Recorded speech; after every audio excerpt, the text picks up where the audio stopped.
na memorização da colocação de cada livro da Bíblia, né? Quando às vezes o pregador está aqui e pede para abrir a Bíblia e vai nos ajudar. E aí a gente vai ver isso de forma ilustrativa por meio dos quadros. Mas se der tempo também nós vamos trabalhar o Evangelho de Marcos de forma resumida, o versículo que faz a transição de todo o Evangelho de Marcos e que divide esse Evangelho em duas porções. Então hoje nós vamos trabalhar só sobre essa questão, dentro dessa temática maior que é Vivendo na Palavra, o valor dos quadros, que nos traz alguns objetivos bem interessantes e estimulantes no estudo da Palavra de Deus. Pode passar.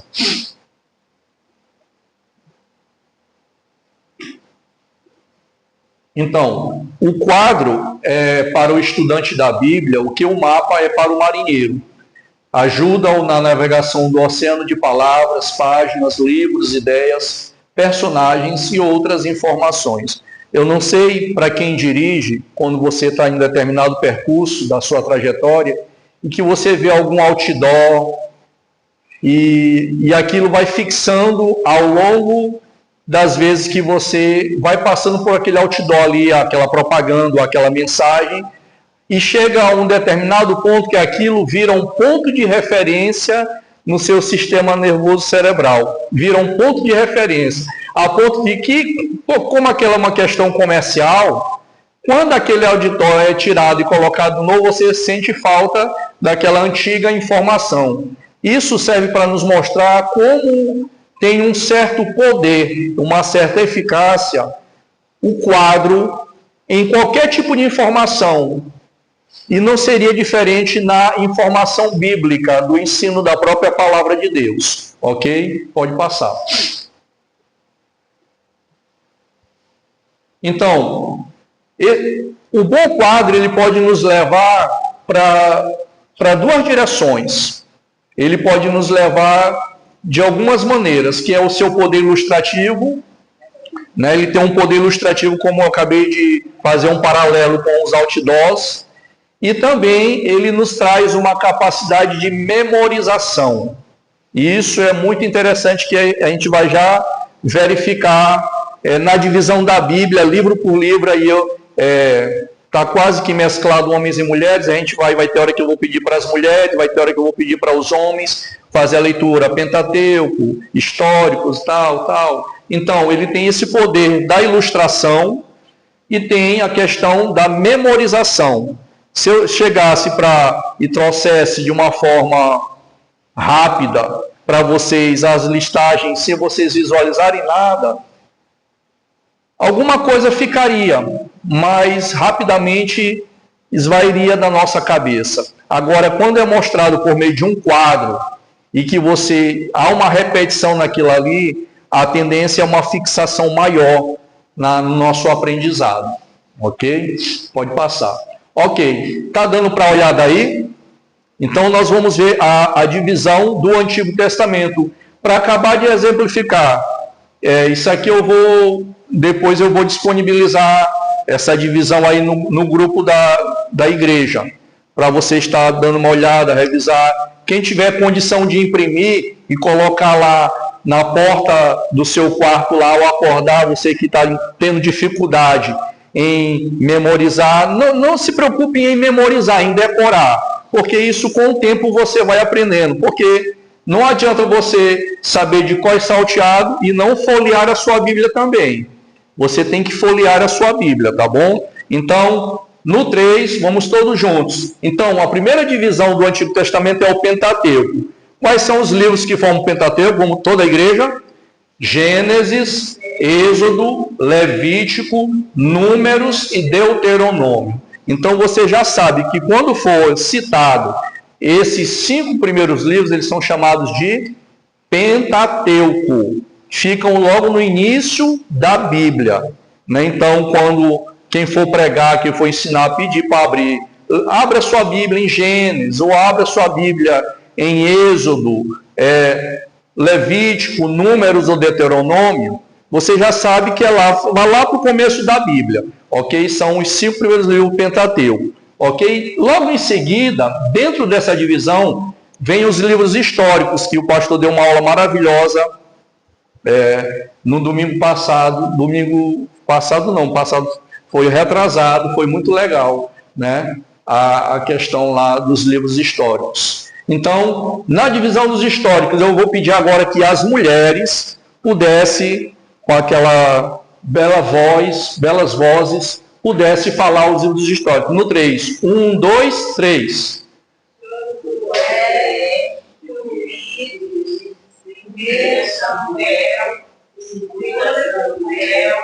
Primeira Reis, Segunda Reis, Primeira Crônica, Segunda Crônica, Éster, Jeremias e Esther.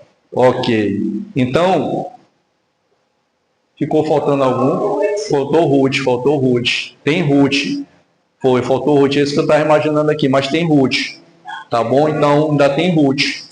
Então, dentro dos livros históricos, tem essa divisão desses livros. E nos livros poéticos, os homens, vamos lá?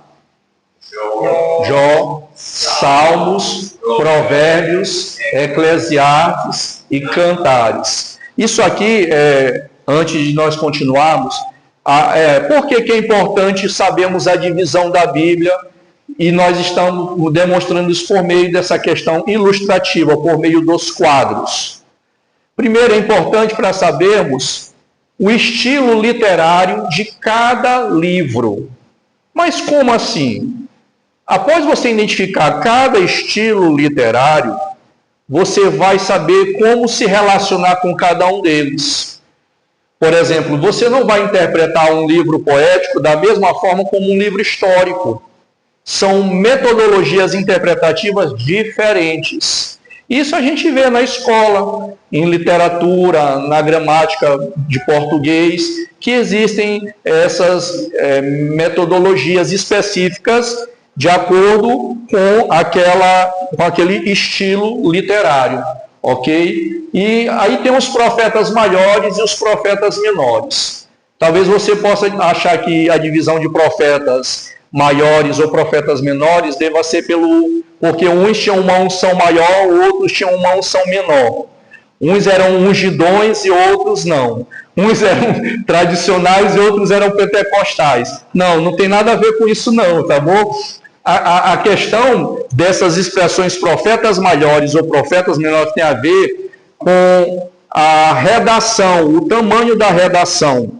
Você vai perceber que em profetas maiores, que é Isaías, Jeremias, Lamentações, Ezequiel e Daniel, você vai perceber logo de cara, a extensão da redação é muito maior, entendendo? Então eles ficaram classificados como profetas maiores, não tem nada a ver com uma intimidade que foi maior, porque eles foram mais poderosos aqui na terra. Esqueçam isso. Se alguém algum dia falar isso perto de você, não existe isso, não tem nada a ver com isso, mas é com a extensão. E aqui, dentro dos profetas maiores, que é Isaías, Jeremias, Lamentações, Ezequiel e Daniel, eles estão classificados como profetas maiores. Ok? E os profetas menores, na questão de a extensão, ela é menor. Porém, o número de livros são maiores, né, desses livros proféticos. Vamos todo mundo ler juntos os profetas menores? Oséias, Joel, Amós, Obadias, Jonas, Miqueias, Naum, Abacuque, Sofonias, Ageu, Zacarias e Malaquias. Então, sem olhar para o quadro, alguém conseguiria me dizer a divisão? Não é para dizer os livros não, a divisão. Fora o pastor André e a irmã Itaciara.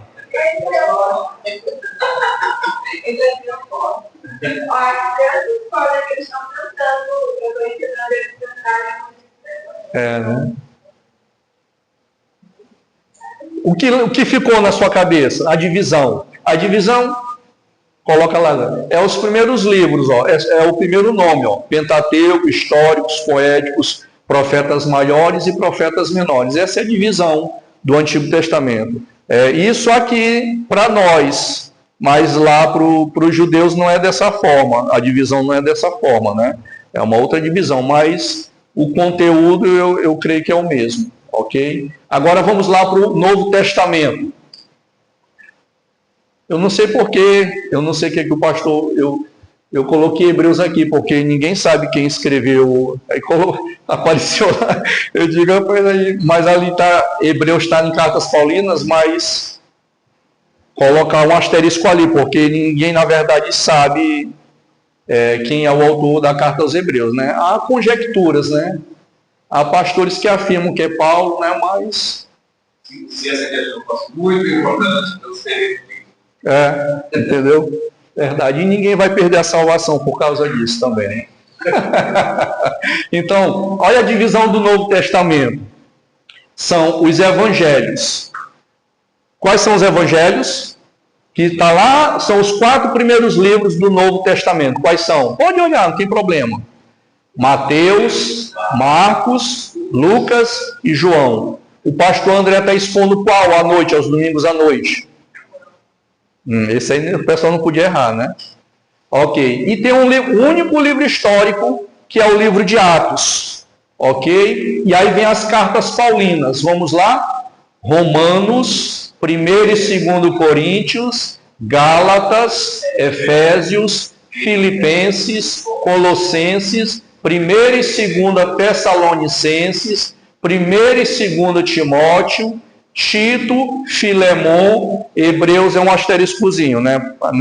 Não era para estar aí diretamente aí. Aí tem as cartas gerais. Vamos lá? Tiago, 1 Pedro, 2 Pedro, 1 João, 2 João, 3 João e Judas. E por último, a profecia, que é o livro de Apocalipse, né?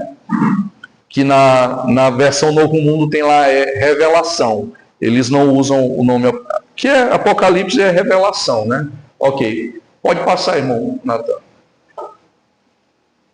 Certo. Então, qual é o objetivo final do quadro?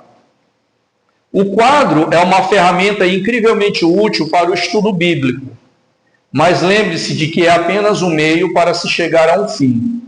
Seu objetivo final ao estudar a palavra de Deus não é produzir um quadro, mas produzir mudança em sua vida. O quadro é simplesmente um modo de manusear a informação que você seleciona do texto. Então, o quadro é apenas uma metodologia pedagógica para facilitar o teu entendimento nos teus estudos e gerar estímulo na compreensão do texto sagrado, mas o foco principal é gerar maturidade, é gerar crescimento, é gerar mudança no nosso estilo de vida. Não, o objetivo não é o objetivo final não é o quadro em si mesmo.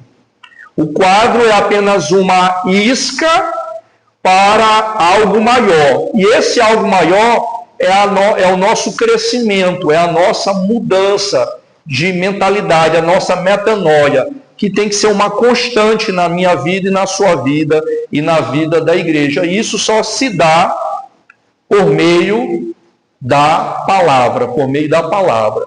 Não é só você fazer um teste, mas não faça não, que é perigoso. Passar uma semana ou 2 semanas sem ler Bíblia, sem estudar, e você vai ver como tudo retrocede na nossa vida. Tudo retrocede. Inclusive aquilo que o pastor André falou, o desestímulo para querer se congregar. A palavra ela vai nos educar até nisso, de compreender a importância disso também. Ok? Então tudo é por meio da palavra. Agora nós vamos ver um exemplo. Passa um outro que é esse mesmo quadro aí, certo? Nós vamos ver o Evangelho de Marcos. Eu quero que você abra lá em Marcos 10, 45.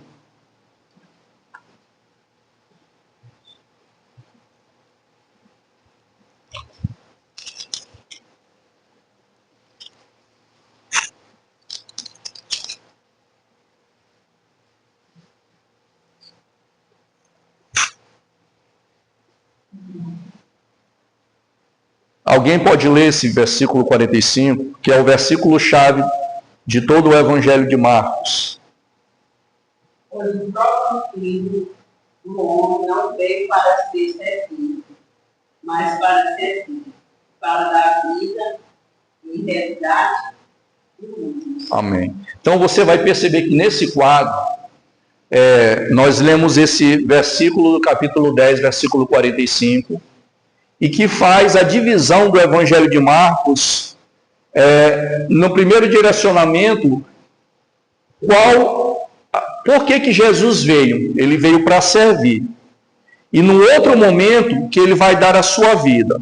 Do primeiro capítulo até o 8º capítulo, nós vamos perceber o prólogo, que é as questões introdutórias, que vai mostrar de que Jesus veio com a inauguração do seu reino, o estabelecimento do seu reino por meio da proclamação do seu evangelho. Aí, a partir do versículo 2 até o capítulo 8, versículo 26, vai mostrar quem ele é, revelando a sua pessoa. E no versículo 27 ao 30 do capítulo 8, são aquelas duas perguntas integrantes que devem ecoar no meio da igreja o tempo todo. Quem dizem que o povo que eu sou? E depois ele se direciona para os discípulos. E vocês? Quem que vocês dizem que eu sou? Então, primeiro ele fala sobre a sua pessoa e depois sobre o seu propósito. E eu estava analisando sobre esse quadro, a importância desse quadro resumido, mas que deve nortear toda a vida da igreja, desde a oração à evangelização. Eu estava refletindo que às vezes nós focamos mais em ser usado por Deus sem conhecê-lo profundamente.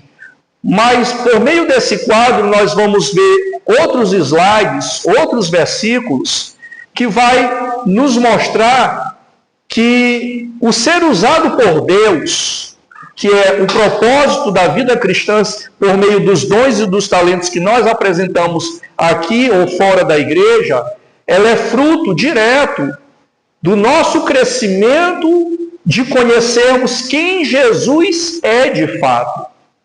É interessante que no capítulo 8, abra agora em Marcos, capítulo 8, nós vamos fazer um vai e volta no Evangelho de Marcos agora.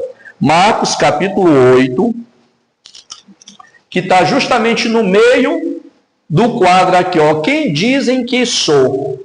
Marcos 8, versos 27 ao 30. Quem encontrou e gostaria de ler, fique à vontade. Então Jesus e os seus discípulos partiram para as aldeias de Cesareia e Filipe, e no caminho perguntou-lhes: quem dizem os homens que eu sou? E responderam: Batista, alguns Elias, mais alguns profetas. Então lhes perguntou: mas vós, quem dizes que eu sou? Respondeu Pedro e disse: tu és Cristo. Advertiu-os Jesus de que a ninguém dissesse tal coisa a seu respeito. Amém.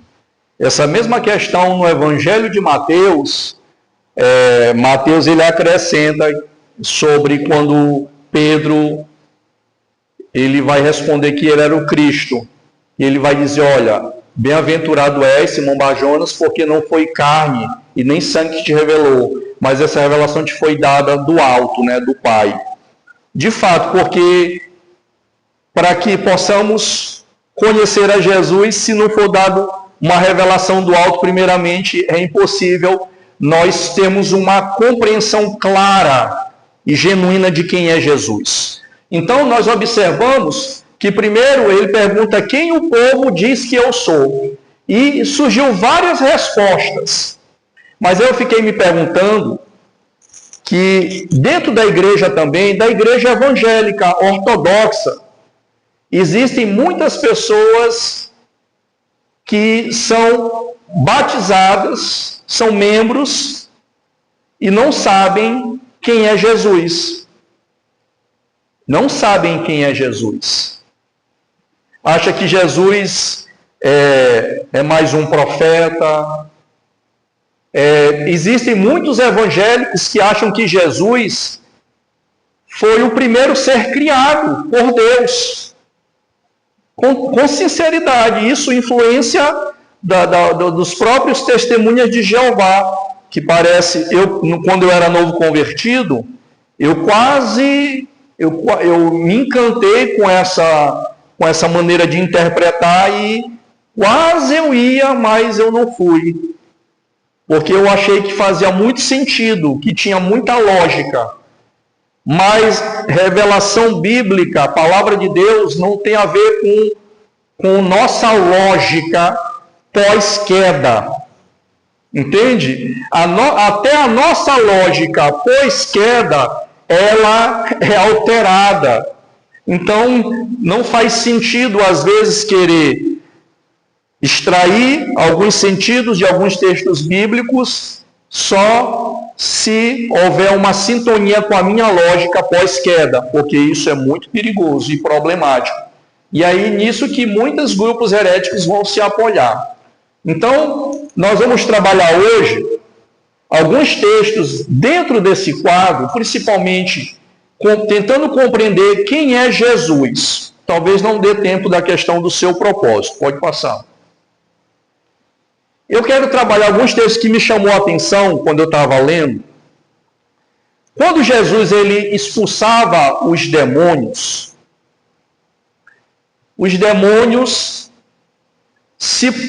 quando viam de longe, em algumas situações se prostravam, e aparece, na maioria das vezes, quando era a expulsão de um demônio, uma libertação espiritual, aparece uma expressão dizendo: e sabiam quem ele era. Os demônios sabiam quem Jesus era.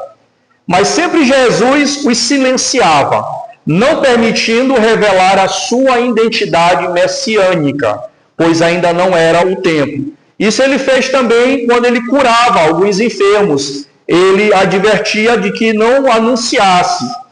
Ele advertiu aqui no capítulo 8, quando Pedro, pela revelação dada do alto de que ele era o Cristo, o próprio Jesus advertiu que eles não anunciassem acerca de que ele era o Messias, não até aquele exato momento. Então, por exemplo, em Marcos 1:24, o que queres conosco? Quem está falando aqui são os demônios.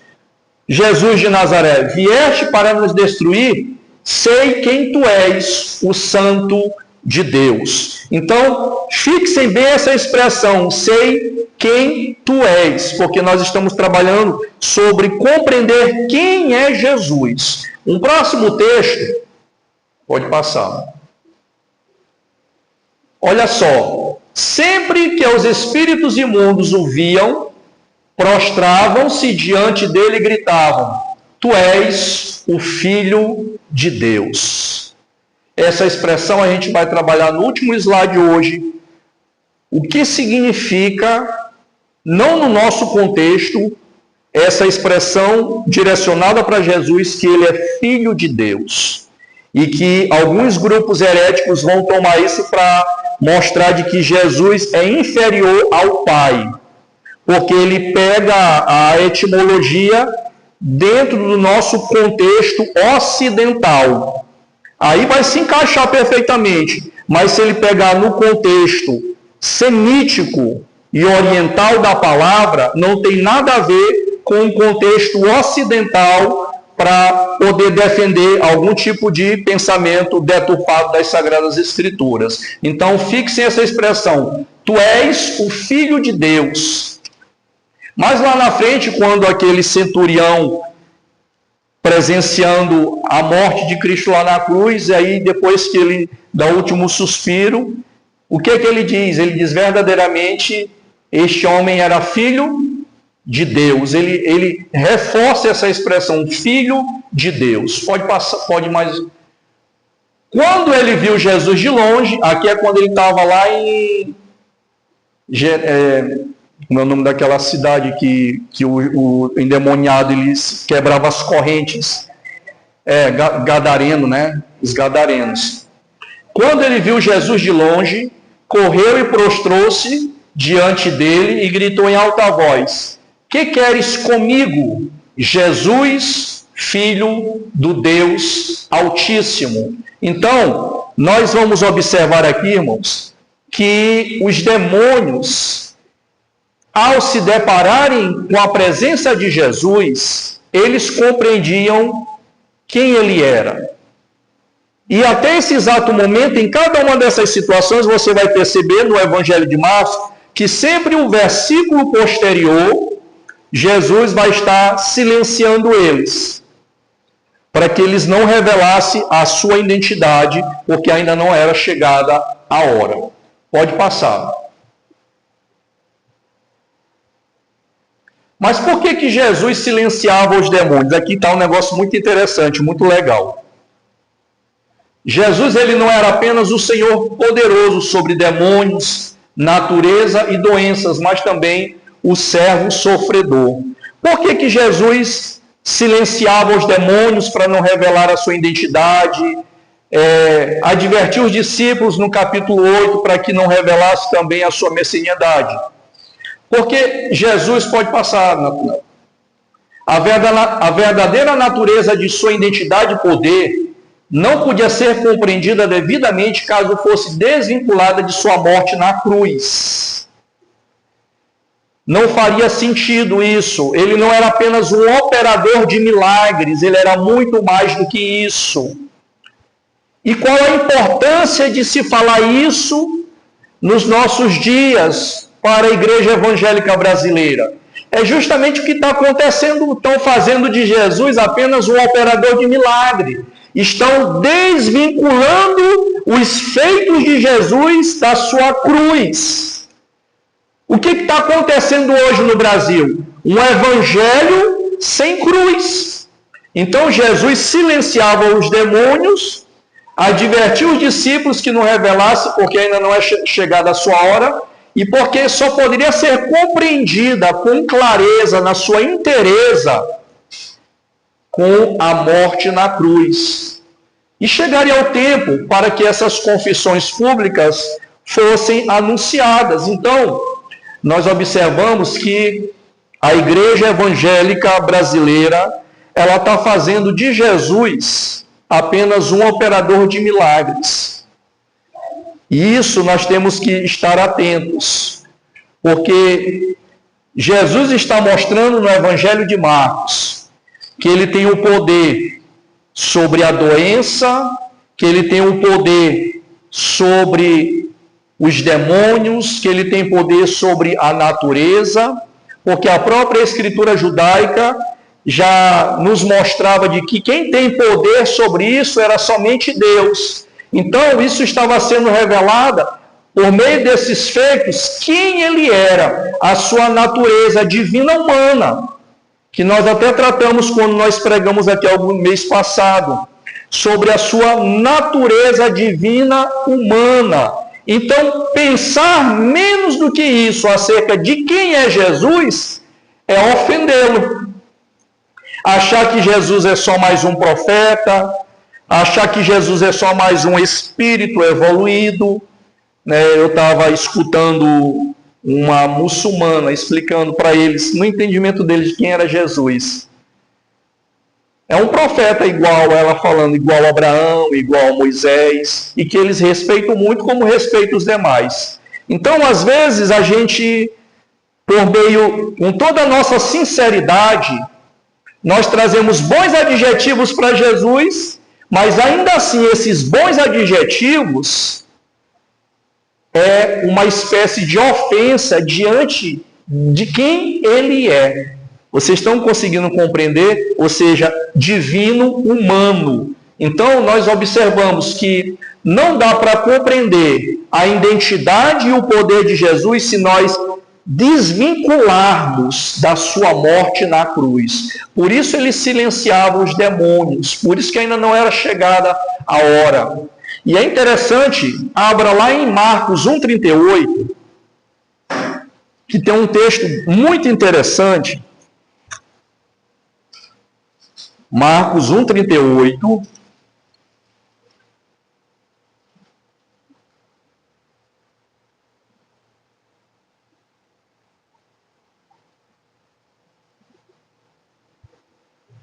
Tá bem?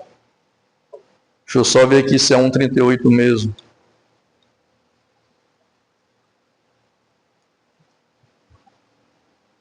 Pode ler, leia, 38, 1,38. Jesus lhes respondeu: vamos a outros lugares, aos povoados vizinhos, para que também eu pergunte ali, pois foi para isso que vim. Ok. Na minha versão aqui, na Nova Versão Internacional, ele fala da questão, ele fala para os discípulos, vamos para outros lugares, para os povoados vizinhos, para que também lá eu pregue. Aí eu quero chamar a atenção a essa questão, para que lá eu pregue. Pregar o Evangelho, as boas novas de salvação. É interessante. Não, mas a versão é certa mesmo, eu que falei errado. Foi, mas não se preocupe que eu não prestei atenção a senhora falando errado, não. Fica tranquila. Não é prego, não é pergunta, porque também exatamente assim, para que também eu pregue ali, pois foi para isso que eu vim. Então, eu quero só fazer um link em relação aos feitos sobre a cura das enfermidades, sobre a expulsão dos demônios, sobre a natureza, as tempestades, o Maia e as tempestades que são reveladas aqui no Evangelho de Marcos. Não há problema nenhum com os feitos. Dos evangelhos é o que mais relata esses grandiosos feitos. É um livro mais dinâmico, que revela mais os feitos do Senhor. Desde que a palavra de Deus seja pregada, seja uma mensagem cristocêntrica. Às vezes a gente fica meio que perdido quando se depara com casos de pessoas que estão enfermas, e às vezes se a gente ficar só preso naquela situação imediata da enfermidade, e a pessoa for um descrente, por exemplo, e nós não orarmos só pela cura, e não apresentarmos a mensagem de salvação, nós não estamos cumprindo a nossa missão. Entende? E eu passei por uma experiência de uma pessoa que estava entre a vida e a morte na sua própria casa. Ele era uma pessoa alcoolista. O nome dele era seu Dick Roberto, tinha seus 54 anos. E lá, ao chegar lá, tinha uma irmã que representa muito bem isso, essa dicotomia. E aí lá, eu cheguei, ela já estava lá. Aí ela andava para lá e para cá, disse que profetizando, que Deus falava para ela que Deus ia curar ele, não sei o quê. E eu só na minha, eu também só na minha, eu ficava lá quietinho na minha. Aí eu só orando, Senhor, tira essa mulher daqui, manda ela para a casa dela. Mas eu estava todo tempo orando para Deus mandar ela sair de lá. Porque eu estava recebendo um direcionamento de Deus para aquele momento ali, porque eu já acompanhava ele. E ela, eu não sei se já acompanhava ele. A gente já havia feito um trabalho, os jovens feito um trabalho com ele na casa dele anteriormente. E aí eu só sei que ele não estava mais falando, e ele só movimentava os olhos, né? Eu acho que a cirrose dele já estava bem avançada. Eu clamei por cura, mas ao mesmo tempo, aí eu me ajoelhei assim na cama dele, apertei nas duas mãos dele, preguei o evangelho de salvação para ele, né? O evangelho cristocêntrico, porque algo estava me dizendo que ia ser talvez a minha última oportunidade de pregar o evangelho para ele. E eu disse para ele, seu Dick, se você está compreendendo essa mensagem, você pisca os olhos ou aperte as minhas mãos, né? E aí ele piscou os olhos e apertou as minhas mãos, né? Aí eu orei com ele apresentando a vida dele diante de Deus. Aí eu fiquei mais uns 15 minutinhos lá, fui para casa. Quando foi 2 da manhã, isso já ia dar 10 horas da noite, 2 da manhã ele faleceu. 2 da manhã ele faleceu. Jesus está dizendo, olha, vamos para outros povoados, porque lá tem, para que eu pregue lá também. Os milagres é para revelar quem eu sou e o que eu vim fazer aqui. Da mesma coisa a igreja. A gente... pode acontecer milagres. Deus é um Deus de milagres. Desde que todos esses milagres converjam para Cristo, em Cristo, Tudo que nós fazemos é para que as pessoas compreendam quem é Jesus. Tudo que nós fazemos como membros do corpo de Cristo e com aqueles que estão fora do corpo de Cristo é levar a compreender quem é Cristo e se render ao senhorio de Jesus Cristo. Então, esse quadro, ele nos mostra muito bem isso. Pode passar.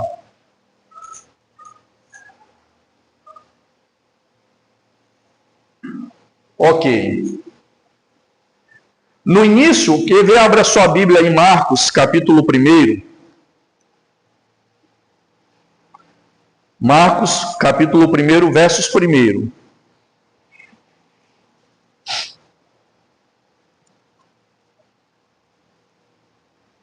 Alguém pode ler?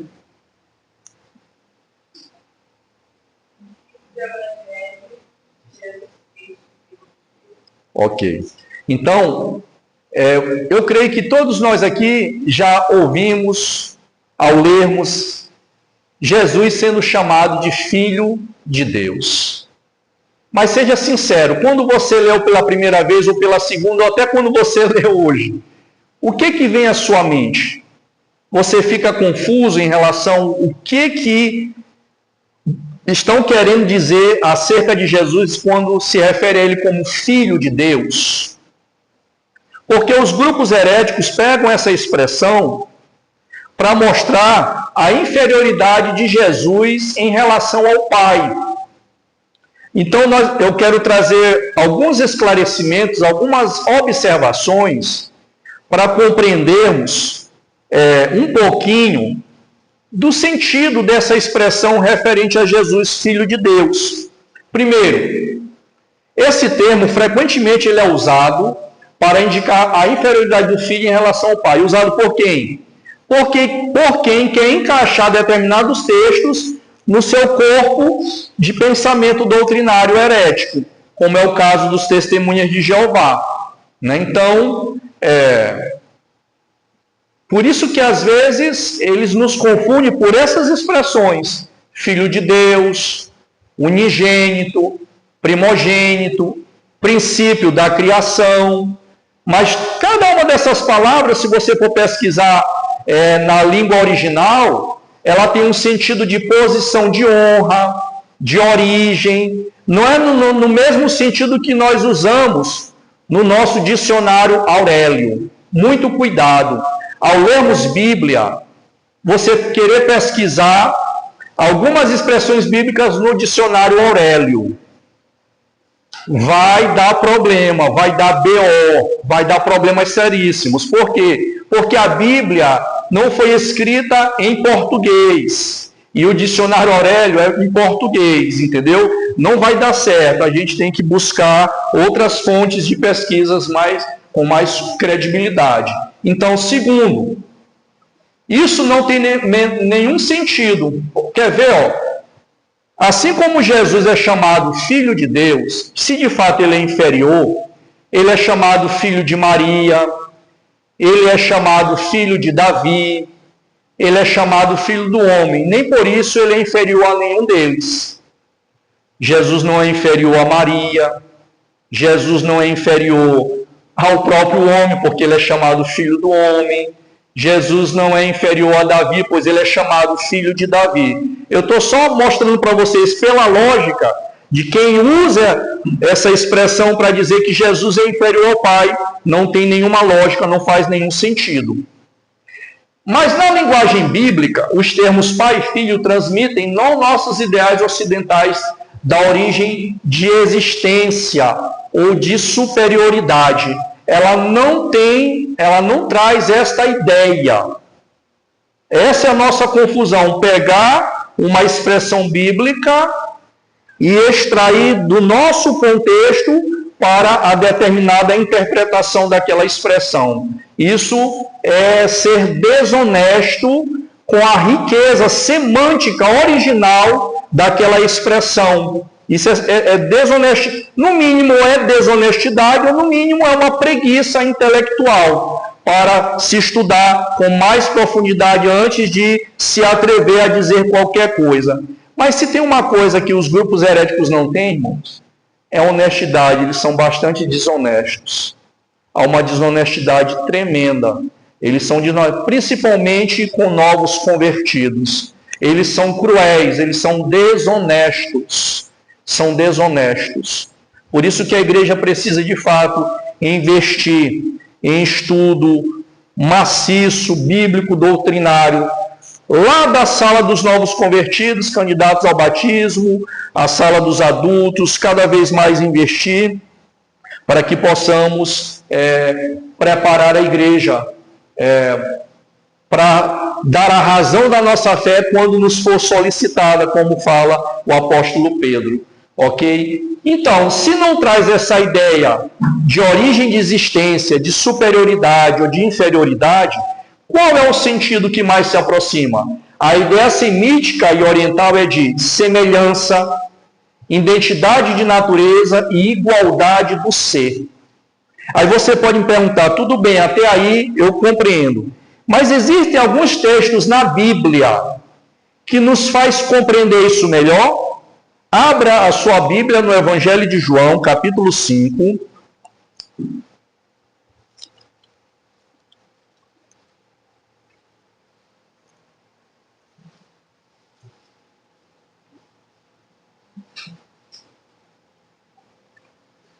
Versículo 16 ao 18. Quem encontrar pode ler. João 5, 16, 18.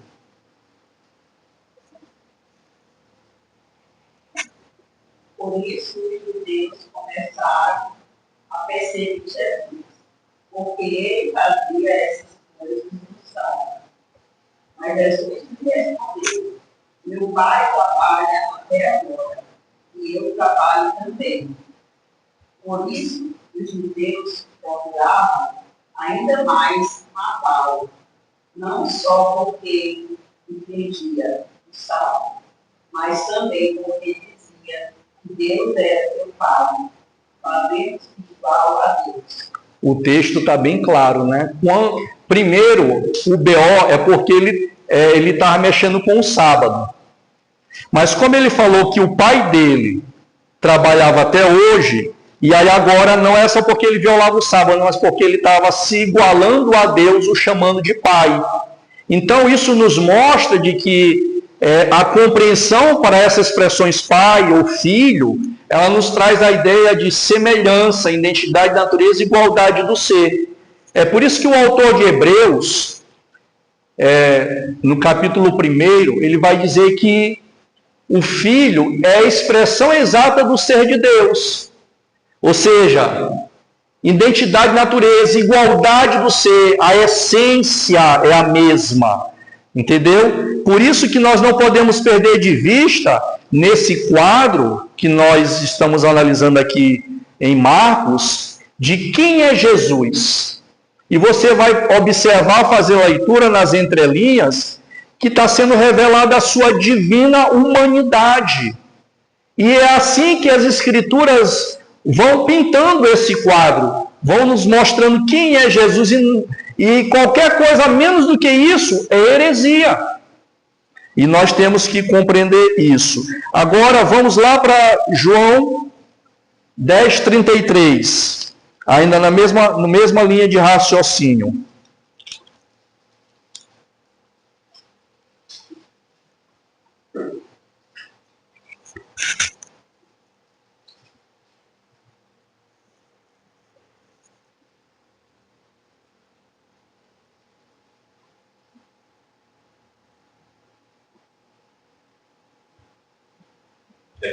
Pode ler. Responderam-lhe os judeus: não é por obra boa que se apedrejamos, sim por causa da blasfêmia, pois sendo do homem se faz Deus a si mesmo. Por que mais uma vez está se repetindo, agora eles querem apedrejar, mas 2 versículos antes, Jesus novamente apresenta meu pai. E aí agora ele está sofrendo uma possibilidade de apedrejamento, porque segundo o entendimento dos judeus, ele estava se apresentando ou se igualando como o próprio Deus. Então isso fica bem claro para mostrar de que nós, de fato, a Bíblia, ela precisa ser lida mas ela também precisa ser estudada. E como esses grupos heréticos, eles não têm uma preocupação com a salvação das pessoas, eles estão mais preocupados com o seu próprio grupo, com o crescimento do seu próprio grupo.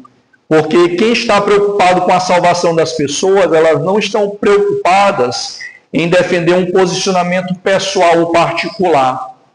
Então, nós observamos aqui que essa expressão filho de Deus, ela não tem nada a ver com os nossos ideais ocidentais, mas ela tem a ver com a questão de semelhança, identidade do ser ou igualdade do ser.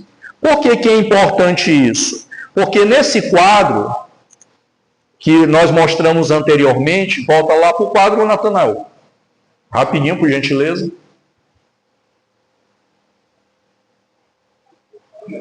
É a imagem que está na tabelinha, a tabela.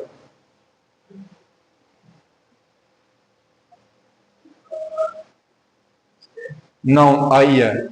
Aí, obrigado. Então, por que é importante? Porque nesse quadro, no Evangelho de Marcos, você vai ver os demônios reconhecendo Jesus como Filho de Deus, pessoas que foram curadas o reconhecendo também, o centurião o reconhecendo na cruz como verdadeiramente o Filho de Deus.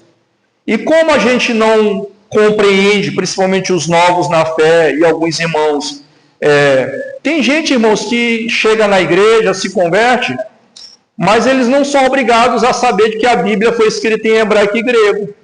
E isso não o desqualifica como novo convertido, entende? E aí, sabendo disso, os grupos heréticos, eles se utilizam dessa desonestidade para poder, como nós chamamos, pescar no aquário. Eles gostam de pescar no aquário. Eles são especialistas em pescar no aquário. Mas na hora que eles perceberem, se algum dia vocês forem abordados, você crê que Jesus ele é divino humano?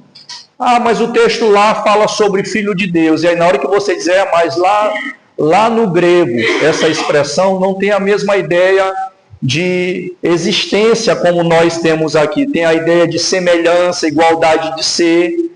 E aí a maioria deles lá também, às vezes nem os líderes deles sabem de nada também. Não sabem de grego, não sabem de hebraico, entendeu? Então, que nem eles fizeram com João 8,58. Depois eu vou, numa próxima oportunidade, eu vou trazer uma tabelinha, porque eles usavam uma versão que em todos os textos usava ego em mim. Aí em inglês, I am. Aí quando chegava lá no versículo 58, eles retiraram, aí colocaram eu tenho sido, ao invés de I am, né, eles colocaram eu tenho sido. Mas nos outros permaneceram, eles deixaram vestígios da sua própria desonestidade, entendeu? Eu tenho um livro de um ex-testemunho de Jeová, que ele foi um líder bem atuante, e ele escreveu um livro, Por que eu abandonei o testemunho de Jeová, o Aldo Menezes. E aí ele traz essa tabelinha. Aí eu digo, rapaz, interessante, muito interessante, eu vou trazer essa tabelinha para mostrar para vocês como há uma desonestidade feroz, cruel, desumana por parte desses grupos heréticos. Então, que Deus assim nos abençoe e que possamos, dentro do que nós trabalhamos hoje nesse quadro, nós percebemos conhecer a pessoa de Jesus e seu propósito. Isso deve ser o anseio da nossa alma, conhecermos a Jesus cada dia mais, e a partir desse conhecimento de quem Ele é, ficarmos mais convictos de qual é a nossa missão e nosso propósito. Irmãos, porque é impossível estarmos convictos de qual é a nossa missão e nosso propósito, sem passar pelo relacionamento com Jesus e conhecê-lo da maneira como Ele se revelou. E a maneira como as Escrituras o revelam é que ele é divino humano. E tudo que é abaixo disso, por mais que traga bons adjetivos, é ofendê-lo e humilhá-lo. Que Deus assim nos abençoe ricamente, em nome de Jesus.